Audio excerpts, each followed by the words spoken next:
En début de semaine, on apprenait le décès d'un militaire nîmois du 2e régiment étranger d'infanterie. 48 heures plus tard, les causes de l'accident ne sont toujours pas déterminées. On sait que le véhicule blindé effectuait une transition entre Kaboul et la base avancée de Tora.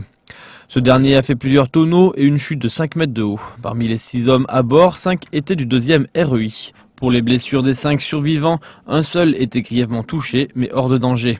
Quant aux 4 autres, simplement légèrement blessés. Des pertes qui ne sont pas dues à une attaque et pourtant cela fait aussi partie des risques du métier. Il n'y a pas de tribut à payer, mais il faut malheureusement s'attendre à ce qui est dans les conditions dans lesquelles ils opèrent, dans un terrain difficile, dans des routes qui ne sont pas entretenues, dans des conditions climatiques particulières, en montagne, qui est malheureusement parfois des risques à prendre. On prend les risques et on les paye parfois. Un accident qui n'aura pas ou peu d'incidents sur le moral des troupes. Une autre compagnie est d'ailleurs déjà prête à partir pour rejoindre le théâtre d'opération afghan. La mission continue, il n'y a pas d'état d'âme particulier, la relève est prête.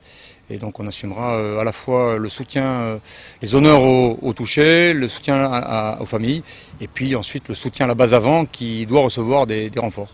Les légionnaires blessés dans cet accident devraient être sur le sol français d'ici 1 à 2 jours et une cérémonie pourrait être célébrée à Nîmes en fin de semaine. Il y aura une cérémonie bien sûr, puisqu'on honore les morts, on les pleure pas, on les honore, donc on honorera le caporal mort.